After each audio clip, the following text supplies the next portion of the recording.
السلام علیکم لسنرز، آج جو میں ناول ریڈ کرنے جا رہی ہوں وہ ہے ماسیل، جو کہ تحریر ہے نورا چھوت کی۔ یہ ہے ناول سلفائڈ کا سیزن 2۔ چلیے شروع کرتے ہیں کہ قسط نمبر 12۔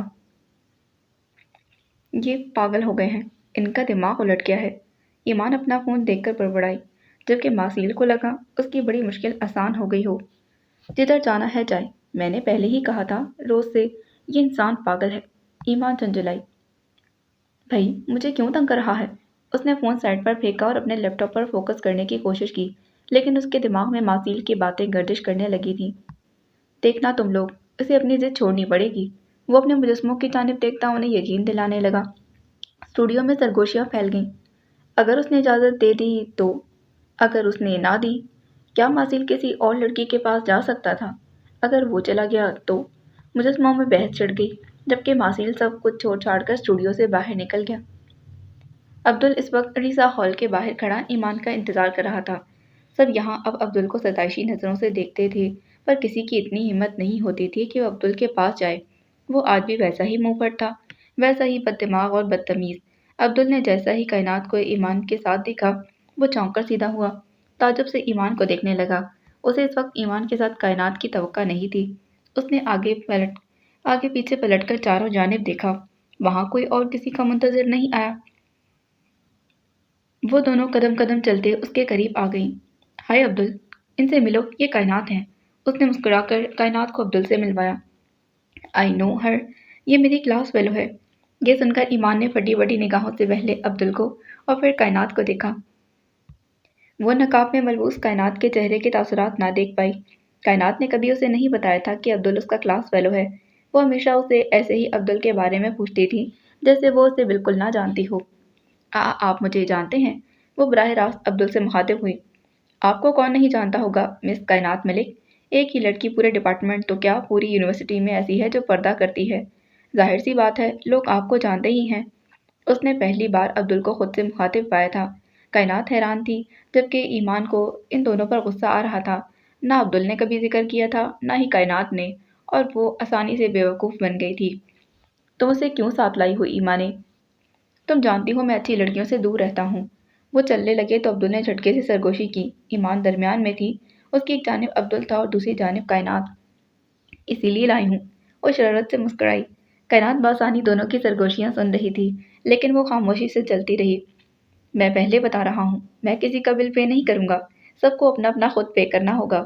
وہ تیزی سے 2 قدم چلتا ان کے سامنے آیا اور الٹے قدموں چلتا ہاتھ اٹھا کر زور سے اعلان کیا۔ تو ٹھیک ہے، ہم واپس چلے جاتے ہیں۔ ایمان رک گئی۔ اس نے کائنات کا ہاتھ پکڑا اور واپس مڑنا چاہی تھی کہ جب کائنات گویا ہوئی۔ آپ کو پتہ ہے آج ایمان بہت خوش ہے، اس کا اکیڈمی میں ایڈمیشن ہوا ہے، اس نے اسکالرشپ حاصل کی ہے۔ ایمان نے گھور کر اسے دیکھا۔ میرے خیال سے تو آج کی کافی تم پلا رہی ہو۔ کائنات اس کی جانب متوجہ ہوئی، جبکہ ایمان اس کے یوں ٹیم بدلنے پر حیران ہو گئی تھی۔ واو، عبدل کے منہ سے بے اختیار پھسلا تھا۔ ایمانے کو اتنے سستے میں جانے نہیں دے سکتا۔ کافی کا بل سب خود پے کریں گے، اپنا اپنا، اور ایمانے تم سے تو میں ہیوی ٹریٹ لوں گا جب میرا دل کرے گا۔ وہ سڑک کے درمیان کھڑا اسے اپنا فیصلہ سنا رہا تھا۔ کائنات نے پہلی بار عبدل کو اتنا زیادہ اور اتنی تمیز سے بولتے سنا تھا۔ میں کائنات کا بل پے کر دوں گی، تم اپنا خود دو گے۔ وہ پھر سے چل پڑی۔ اب ایمان کی بجائے کائنات نے اس کا ہاتھ تھام رکھا تھا۔ اس کی گرفت تیز تھی، پر ایمان اس کی لرزش محسوس نہ کر پائی۔ یہ چیٹنگ ہے، وہ احتجاجاً چلایا۔ تو ٹھیک ہے، ہم واپس چلے جاتے ہیں۔ وہ پھر سے رک گئی۔ صاف ظاہر تھا وہ عبدل کو تنگ کرنے کا پکا ارادہ کر کے آئی تھی۔ اوکے اوکے، اس نے ہاتھ کھڑے کر دیے۔ وہ ایمان سے کہاں جیت سکتا تھا۔ ایمان کے کندھے چوڑے ہو گئے۔ اس نے فقریہ مسکراہٹ سے کائنات کو دیکھا۔ وہ اسے دیکھ کر مسکرا دی۔ کون جانتا تھا کہ ایم فل اور ماسٹرز کرنے والے اسٹوڈنٹ جو بچوں کی طرح لڑتے جھگڑتے رات کے اس پہر کافی پینے جا رہے تھے، آج کی رات ان کی زندگی میں کون سا نیا باپ لانے والی تھی۔ میرا دل کر رہا ہے میں اس ماسیل کا گلا دبا دوں۔ سیریسلی، اسے لگتا ہے مجھے فرق پڑے گا وہ کیا کرتا پھرتا ہے کیا نہیں۔ وہ لاؤنج میں تیزی سے آگے پیچھے چکر کاٹ رہی تھی۔ اس وقت ایمان کا پارا 7ویں آسمان پر تھا۔ بیبی پنک کلر کا نائٹ سوٹ پہنے وہ الجھے ہوئے بال لیے خود بھی الجھی ہوئی تھی۔ وہ خفا خفا سی روز کو بہت پیاری لگ رہی تھی۔ اس کی شرٹ پر پانڈا بنا تھا۔ وہ تھک کر کمر پر ہاتھ رکھ کر کھڑی ہو جاتی، بڑبڑانے لگتی اور پھر چکر کاٹنے لگ جاتی، جبکہ روز صوفے پر آلتی پالتی مارے بیٹھی تھی۔